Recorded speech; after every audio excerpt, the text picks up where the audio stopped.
ఏడాదిలో ఏ మిరప వెరైటీ సాగు చేయాలో ఆలోచిస్తున్నారా? అధిక దిగుబడి ఇంకా నాణ్యత కలిగి ఉన్న వెరైటీల గురించి తెలుసుకోవాలనుకుంటున్నారా? అయితే ఈ వీడియోను తప్పకుండా చూడండి. ఎర్ర బంగారంగా పిలువబడే మిరపను ఆంధ్ర, తెలంగాణ రాష్ట్రాల్లో విస్తీర్ణంగా పండిస్తారు.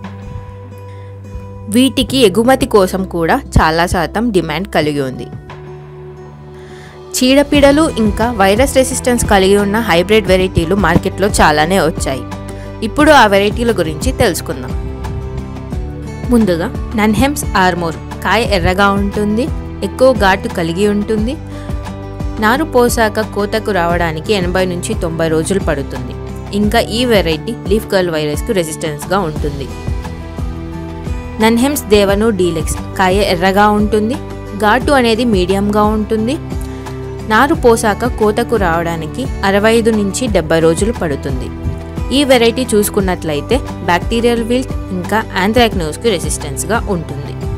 సెమినీ సితారా చిల్లీ సీడ్స్ కాయ అనేది పచ్చగా ఉంటుంది, ఘాటు మీడియంగా ఉంటుంది. నారు పోసాక కోతకు రావడానికి 60 నుంచి 65 రోజులు పడుతుంది. ఈ వెరైటీలు అన్నీ మీకు మా అగ్రిప్లెక్స్ వెబ్సైట్లో లభిస్తాయి. లేకుంటే కింద ఉన్న నెంబర్కు కాల్ చేసి సంప్రదించవచ్చు.